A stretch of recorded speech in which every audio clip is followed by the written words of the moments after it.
So, picture this, the 41st millennium. It's a galaxy defined by non-stop apocalyptic war, where humanity is just barely hanging on. But what happens when you drop a brand new predator into this absolute meat grinder? A predator who doesn't play by the rules of gods or empires, but by the much older, much more brutal laws of evolution.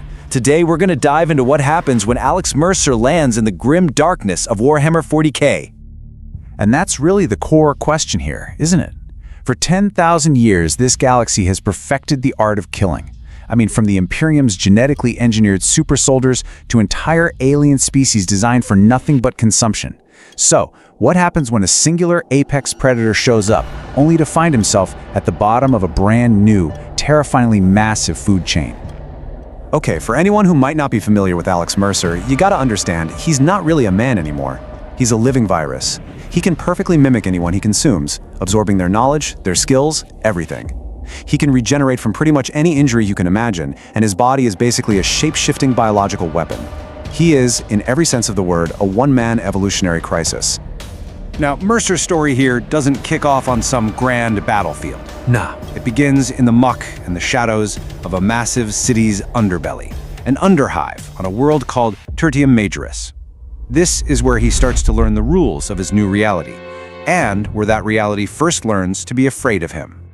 A local gang, the Skullbreakers, they thought they'd stumbled on some easy prey. Instead, well, they found Mercer, and his methods are brutally efficient. He doesn't just kill their leader, he consumes him, absorbing his memories, the local language, all his knowledge of this new world. The rest of the gang, they just become fuel, more biomass.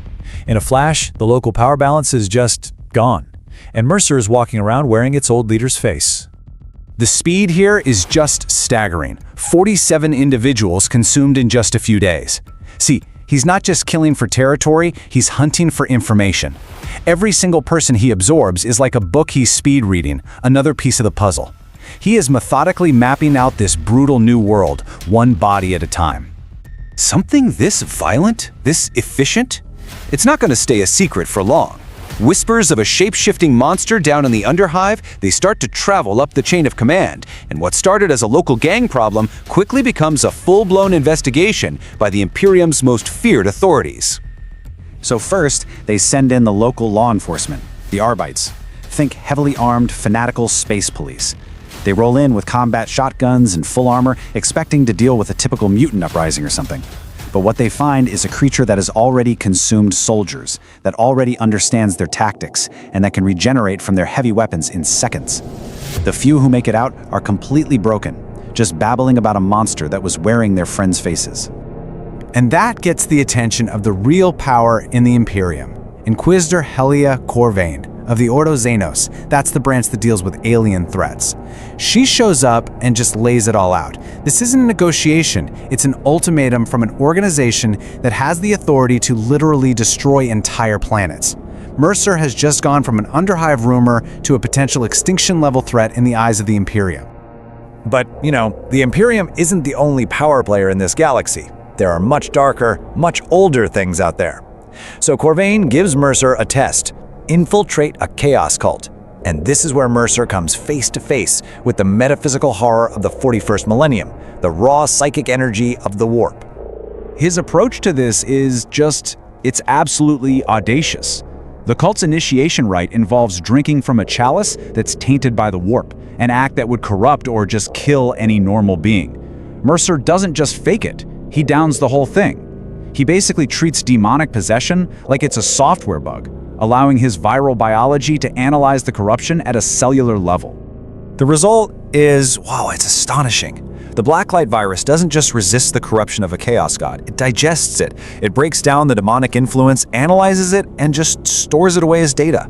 In a galaxy where the tiniest exposure to chaos can damn your soul for all eternity, Mercer proves his biology is just stronger. This has literally never happened before.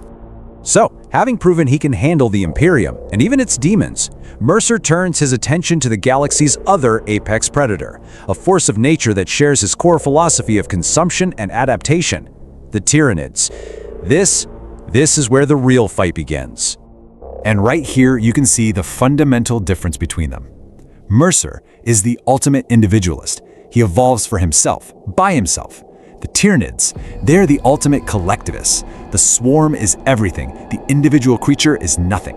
There are two sides of the exact same evolutionary coin, and they are on a direct collision course.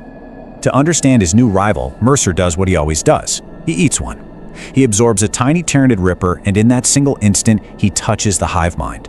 And the hive mind, this ancient consciousness that spans entire galaxies, it touches back. It senses something totally new, something that's consuming its biomass but isn't joining the network. An anomaly.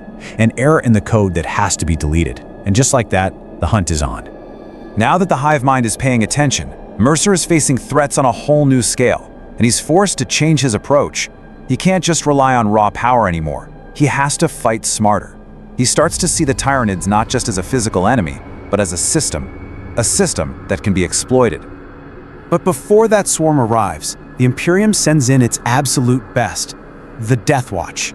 These are elite space marines, the finest alien hunters in the entire galaxy. And in this one fight, Mercer shows his true potential. He starts integrating the Tyranid DNA he's already absorbed, literally forming bio-armor and scything talons right in the middle of combat. Then he consumes a space marine, downloading centuries of combat doctrine in an instant. The verdict from the few survivors is clear.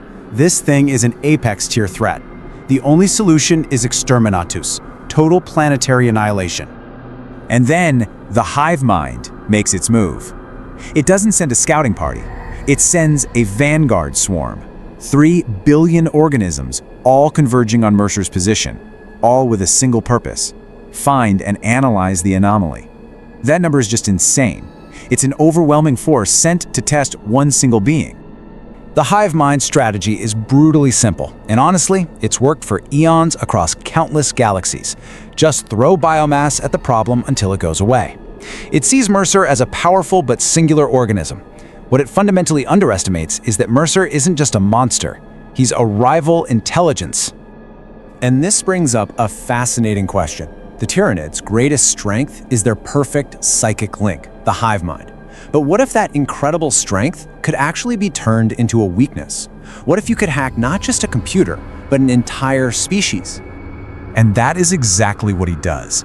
Instead of trying to fight 3 billion creatures on the ground, he goes straight for the command node, the massive hive ship in orbit. He gets inside this 40-kilometer-long biological warship, and he attacks its central consciousness, severing the local swarm's connection to the greater hive mind. He doesn't just win the battle, he lobotomizes the entire enemy force, leaving billions of creatures totally mindless and disorganized. This impossible victory changes absolutely everything. Mercer is no longer just a survivor or some under-hive rumor. He has proven he can challenge one of the galaxy's greatest threats and win on his own terms. He is now, officially, a player on the galactic stage. So here's the new state of play. The Inquisition? They see him as a terrifying but potentially useful weapon. The tech priests of the Mechanicus see an unprecedented biological marvel, a research opportunity. And the Tyranids? Oh, they no longer see an anomaly they need to study. They see an existential threat, a rival philosophy of evolution that must be exterminated at all costs. And Mercer's plan? Hunt them before they can hunt him. And so, we're left with this one final chilling question. By defeating chaos cults and lobotomizing entire Tyranid swarms, is Mercer some kind of unwitting savior? A biological weapon the Imperium can actually aim at its enemies? Or is he simply a new kind of monster, an evolutionary plague that once it has consumed all the galaxy's other horrors, will turn its hunger on humanity itself? The hunt has evolved, and the answer, well, it remains terrifyingly unclear.